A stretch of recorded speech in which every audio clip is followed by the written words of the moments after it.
Bonsoir à tous, je suis Zboob et bienvenue sur la chaîne Zboob & Co. Donc là, pour cette lecture, nouvelle lecture, nouveau type.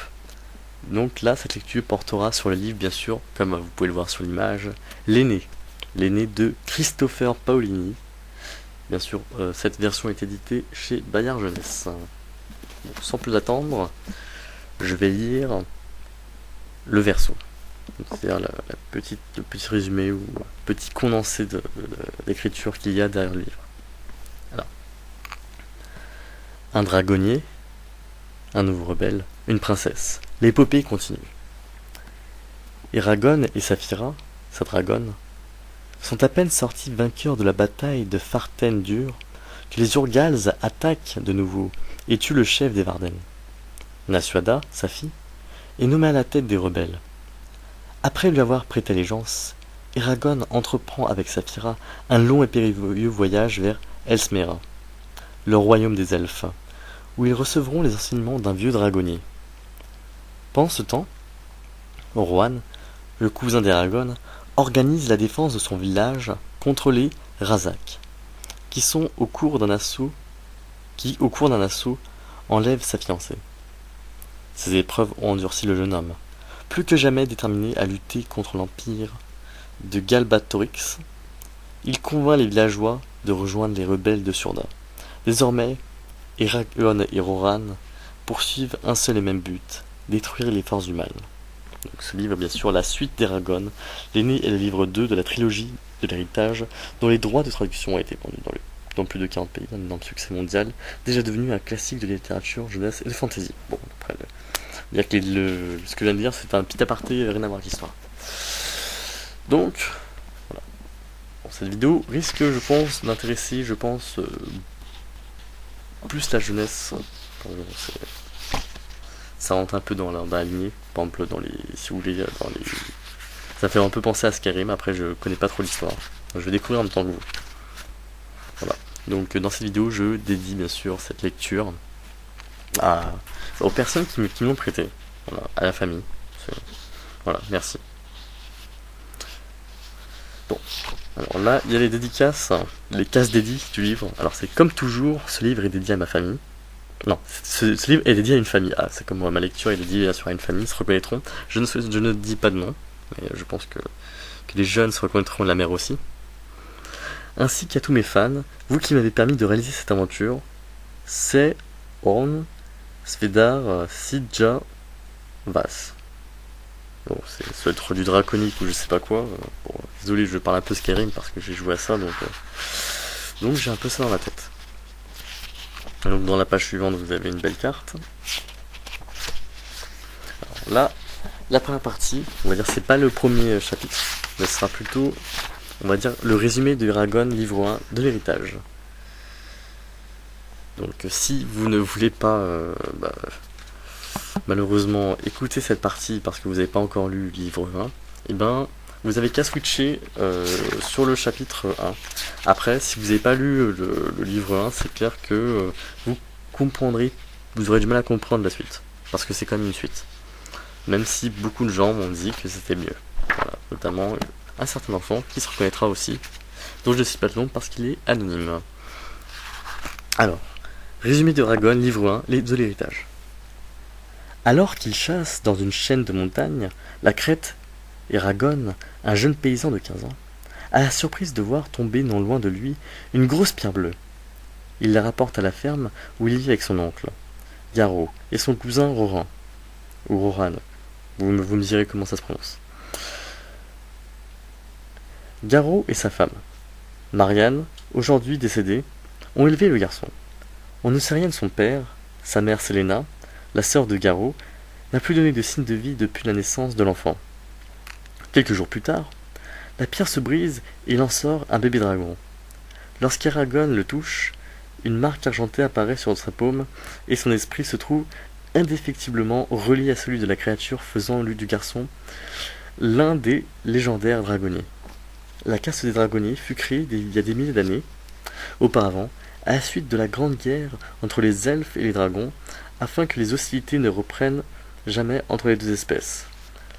Les dragonniers devinrent les gardiens de la paix des éducateurs, des guérisseurs, des alchimistes, et également les plus puissants des magiciens, grâce au lien unique que chacun entretenait avec son dragon.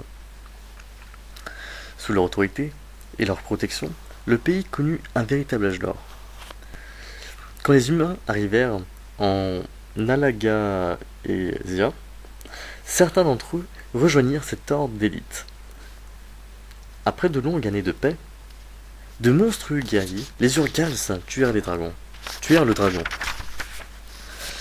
Le dragon d'un jeune dragonnier humain au nom de Galbatorix. Cette perte cruelle le rendit fou, et plus encore le refus des anciens de la caste de lui fournir un nouveau dragon. Galbatorix mit alors tout en œuvre pour détruire les dragonniers. Il vola un dragon qu'il nomma Shkruikan, et l'asservit par la puissance de la magie noire. Il rassembla alors autour de lui un troupe de traîtres au nombre de 13, les parjures. Là, vive Skyrim. Bon, là, c'est Skyrim qui a volé. Mais bon. Avec l'appui de ses féroces disciples, Galbatorix anéantit les dragonniers, tua leur chef, Vrael, et le proclama roi d'Alagaësia.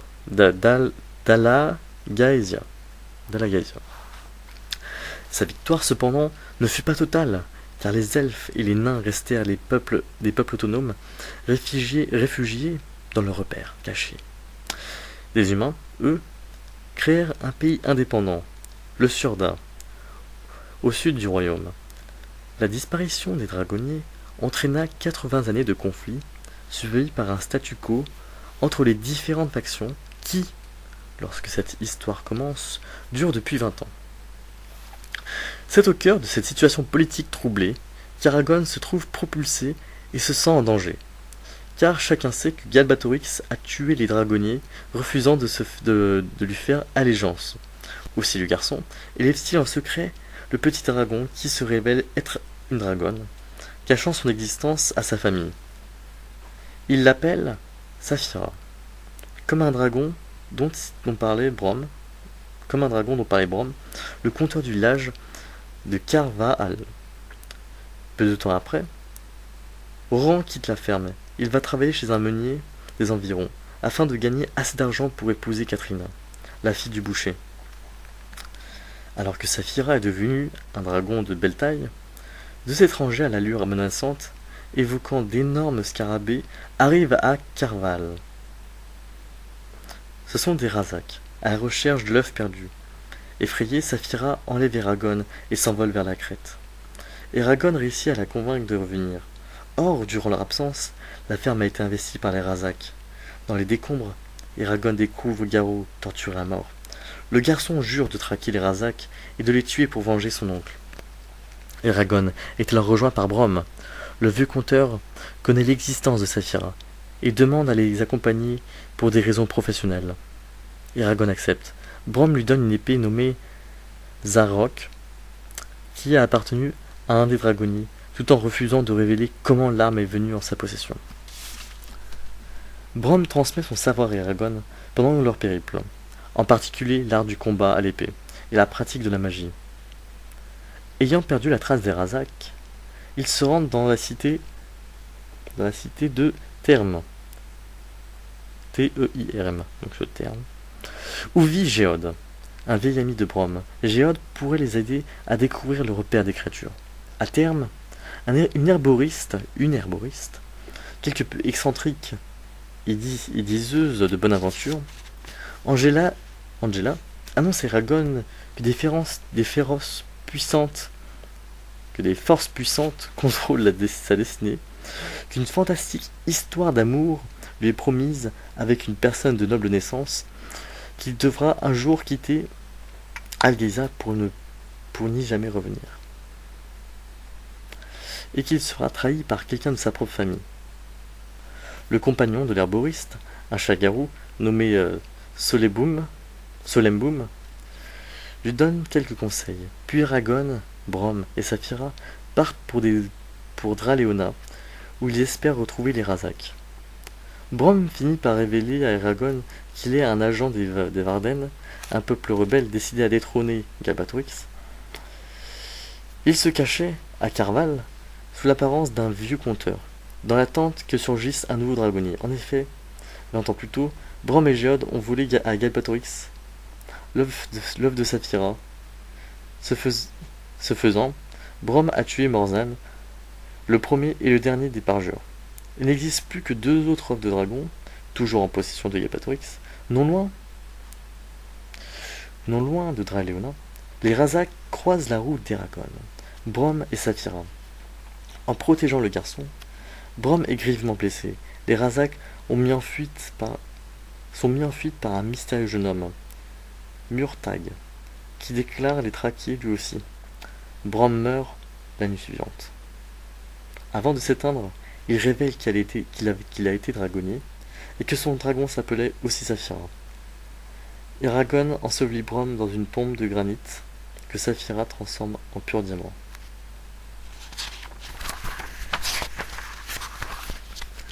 Restés seuls, Eragon et Saphira décident de rejoindre les Varden. Par malheur, Eragon est capturé dans la cité de Gil-Ed et est amené à Durza, un ombre, le bras droit de Galbatorix. Avec l'aide de Murtag, le garçon s'évade, emmenant avec lui une autre captive. Arya, une elfe restée inconsciente à la suite des tortures qu'elle a subies. Cette aventure fait naître, entre Eragon et Murtag, une profonde amitié. Communiquant en esprit avec Eragon, Arya lui raconte qu'elle convoyait l'œuf de Saphira depuis les pays des elfes chez les Varden, dans l'espoir de le voir éclore, désignant ainsi pour son dragonnier un de leurs enfants, quand elle était tombée dans une embuscade tendue par Durza.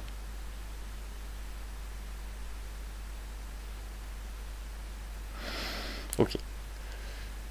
Elle avait dû projeter l'œuf loin d'elle par magie. C'est ainsi qu'il était tombé en possession d'Eragon. Pour l'heure, Arya est dans un état critique. Il lui faut l'aide médicale des Varden. Par le moyen d'images mentales, elle explique à Eragon comment trouver les rebelles. Un voyage épique commence. Eragon et ses amis parcourent presque 400 lieues en quelques jours. Ils sont poursuivis par une horde de Urgals qui les force à se réfugier dans les montagnes du Béor. Murtag se refuse à rejoindre les Varden. Il est contraint d'en avouer la raison à Eragon. Le jeune homme est fils de Morzan. Murtag, cependant, n'a pas cautionné les actes de son père. Il s'est enfui, échappant à l'autorité de Galbatorix pour suivre sa propre destinée. Il montre à Eragon une longue cicatrice qui lui traverse le dos. Cette blessure lui a été infligée par Morzan, qui a lancé Zarok sur son fils quand celui-ci était enfant.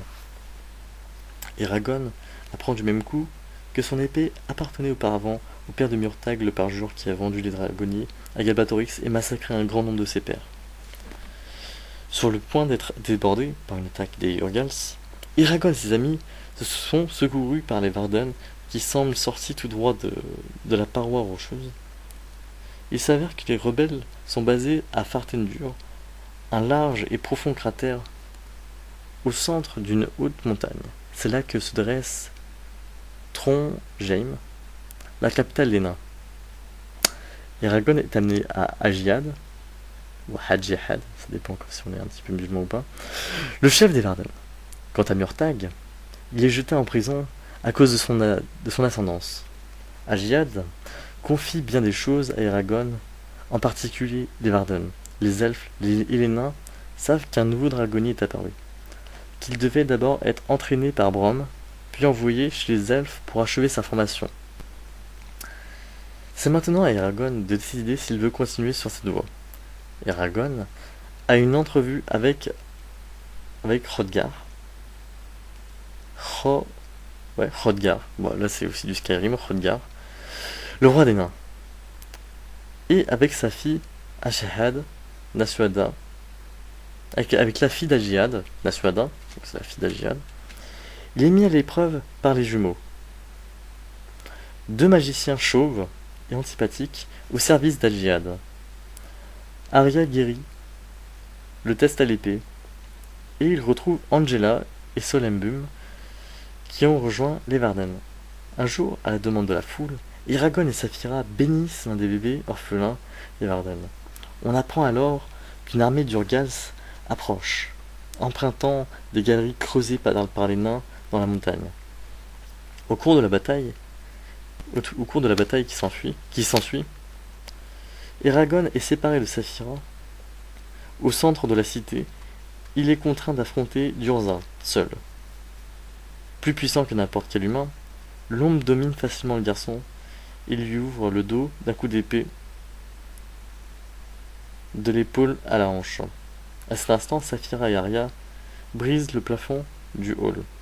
Une étoile de saphir de 60 pieds de large, fierté de la cité des nains. Cette diversion permet à Eragon de frapper son agresseur au cœur. Libérés des enchantements de l'ombre, qui les maintenaient sous son emprise, les Urgals sont repoussés dans les galeries.